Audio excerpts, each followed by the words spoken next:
کہ نعت حضور کی شان کا اظہار ہے. اب یہ نعت تو میں سمجھتی ہوں بہت، یہ تو زبان میں نعت بیان کی ہے، آپ کا ہر عضو حضور کی نعت بیان کر سکتا ہے. بے شک بے شک. ہر عضو. اچھا مجھے بتائیں کہ جب ہاتھوں سے اچھا کام کریں گے تو یہ اچھا کام کرنے کا ایز اے مسلم کریڈٹ کس کو جائے گا؟ حضور کو جائے گا نا، آقا کو جائے گا کہ دیکھو یہ امتی ہے، حضور کا امتی ہے، یہ اچھے کام کر رہا ہے. آپ نے کس کو پروموٹ کیا؟ حضور کی شان کو پروموٹ کیا. سمجھ آ گئی نا؟ یہ ہے نعت. آپ اچھا چل کے گئے، کہیں ذکر میں گئے تو یہ کیا ہے؟ کس کا پرچار کر رہے ہیں؟ حضور کی نعت پڑھ رہی ہیں، کیونکہ یہ حضور کا فرمان ہے. تو اس لیے میں سمجھتی ہوں کہ زبان سے پڑھی ہوئی نعت محدود ہے، وہ تھوڑی دیر کے لیے آپ کو محسوس کرتی ہے. الحمدللہ عشق رسول بہت آگے بھی پہنچا دیتی ہے، لیکن ہر بندہ حضور کی نعت پڑھتا ہے، پڑھ سکتا ہے. یہ لگا بات ہے کہ پڑھتا نہیں ہے، ہر بندہ نعت خواں بن سکتا ہے.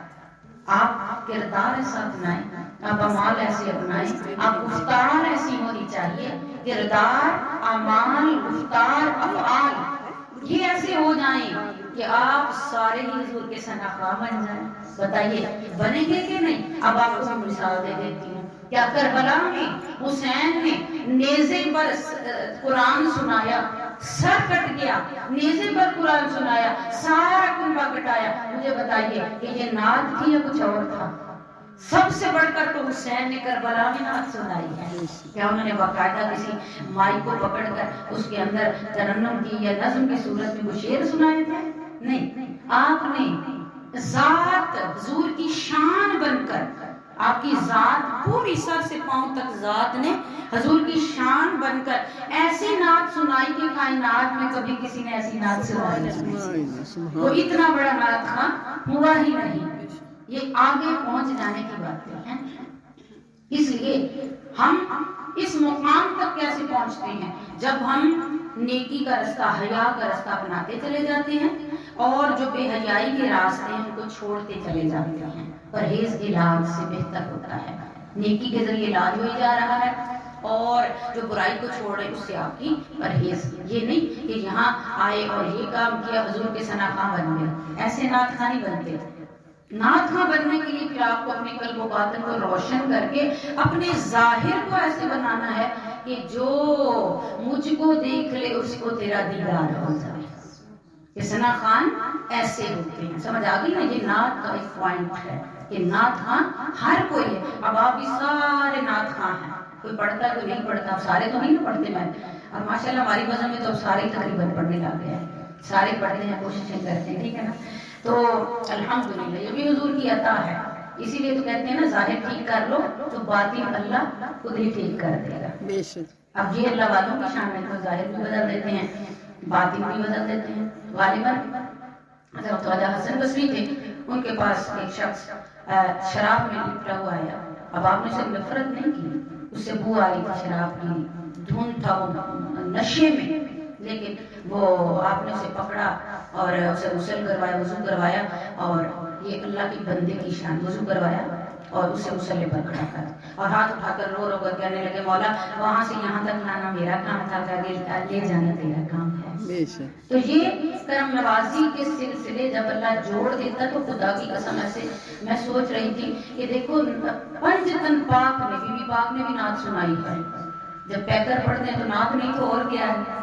جب کہتے ہیں کہ چہرہ اندر بالکل حضور جیسا تھا، ظاہر بالکل حضور جیسا، باطن بالکل حضور جیسا، تو کوئی نعت تو ہم نے حدیث میں نہیں سنا کہ بی بی پاک نے نعت سنائی ہے. یہی تو نعت ہے بی بی پاک نے ہمیں سنائی ہے حضور کی کہ میں نے سر سے لے کر پاؤں تک میں پیکر ہی حضور کا بن گیا. اور جس نے نعت خواں بننا ہے وہ حضور سے محبت سیکھے اور حضور کی سنت کا پرچار کرے. یہی نعت ہے حضور کی، یہ محبت کی بات ہے. اس لیے الحمدللہ سب سے بڑھ کر جو نعت سنائی وہ پنجتن پاک نے سنائی ہے حضور کی. سارا قصہ کامل اور پھر صدیق اکبر اور صحابہ کرام نے سنائی ہے، پھر ان کے جتنے بھی قریب ہوتے گئے انہوں نے سنائی ہے. تو اس لیے ہم سارے بھی نعت خواں بن سکتے ہیں اس صورت میں کہ ہم ہماری جب بھی نظر ہو تو آقا کریم صلی اللہ علیہ وسلم کی سنت پر نظر ہو. ورنہ دیکھیے یہ مذاق نہیں، کہ مسلمان بیٹیاں ہو کر، مسلمان خواتین ہو کر جب مجمع میں نکلیں تو ہمارا حلیہ جیسا ہو، تو وہ حلیہ سمجھا رہا ہو کہ یہ مسلمان نہیں ہے. کیونکہ ایٹ لیسٹ جو ہے نا سر پر دوپٹہ رکھنا، ایٹ لیسٹ گھروں میں تو وہ تو علیحدہ ہوتا ہے نا، صورتحال کے کبھی ادھر بھی گیا، لیکن ایٹ لیسٹ سیدہ پاک نے جو نعت سنائی ہے نا، اس نعت میں ہمیں یہی پتہ چلا کہ ایٹ لیسٹ عورت کے سر پر دوپٹہ تو لازمی ہے. مسلمان عورت غیر مسلم جو مرضی کرتا جائے، جب تم اپنے حیا کو کھو دو تو جو مرضی میں آئی کر، لیکن حیا کی صفت سے متصف مومن کو بنایا گیا ہے. اس لیے الحمدللہ ہم اللہ کا شکر ادا کرتے ہیں کہ اس نے ہمیں قرآن سے یہ فہم عطا فرمایا. اگلی آیت جو ہے وہ اسی میں اس کے ڈیل میں بھی کافی، لیکن آگے چلتے ہیں. سورہ الاعراف کی ہی آیت نمبر 33 ہے. ابھی تبصرے کو اسٹڈی کرنے کا مجھے ٹائم ہی نہیں مل رہا آج کل، تو انشاءاللہ وہاں سے بھی بہت سارے ہیرے موتی ہمیں نکلتے ہیں، ہمیں بہت سارے پہنچتے ہیں. بس اللہ توفیق عطا فرمائے، ہمیں عمل کرنے کی توفیق دے.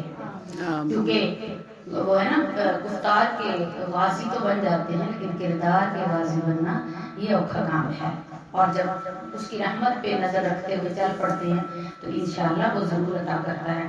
جی اگلی آیت کیا میں نے بتائی؟ سورہ الاعراف کی آیت نمبر 33. جی اس میں ہے فرما دیجئے کہ میرے رب نے تو صرف بے حیائی کی باتوں کو حرام کیا ہے، حرام کیا ہے، جو ان میں سے ظاہر ہوں اور جو پوشیدہ ہیں، سب کو اور گناہ کو اور ناحق زیادتی کو اور اس بات کو کہ تم اللہ کا شریک ٹھہراؤ جس کی اس نے کوئی سند نہیں اتاری، اور مزید یہ کہ تم اللہ کی ذات پر ایسی باتیں کہو جو تم خود بھی نہیں مانتے. قرآن کہتا ہے لما تقولون ما لا تفعلون، جو تم کرتے نہیں ہو کہتے کیوں ہو.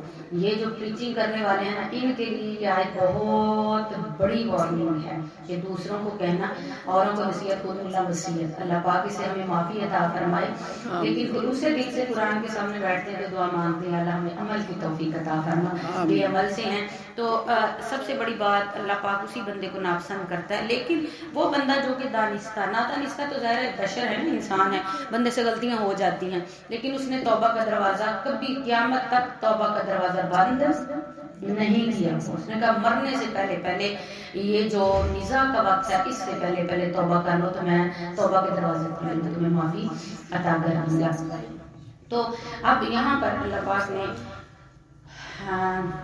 شرک کے ساتھ ہی بے حیائی کا ذکر بھی کیا ہے، اور فرمایا کہ اس کے بے حیائی کے اپنے قریب بھی مت جانا. اور سورہ نحل کی آیت نمبر 90 ہے ان اللہ یامر بالعدل والاحسان، بے شک اللہ نے ہر ایک کے ساتھ عدل اور احسان کو حکم فرماتا ہے، اور قرابت داروں کو دیتے رہنے کا، اور بے حیائی اور برے کاموں اور سرکشی و نافرمانی سے منع فرماتا ہے. وہ تمہیں نصیحت فرماتا ہے تاکہ تم خوب یاد رکھو. جی وہ نصیحت فرماتا ہے، یہ ساری نصیحت ہے جو اخلاق حسنہ کے دائرہ کار میں آتی ہے، اور اسی سے ہماری جو زندگی ہے اس کے جو روز بدل سکتے ہیں. اب آگے پھر آ گیا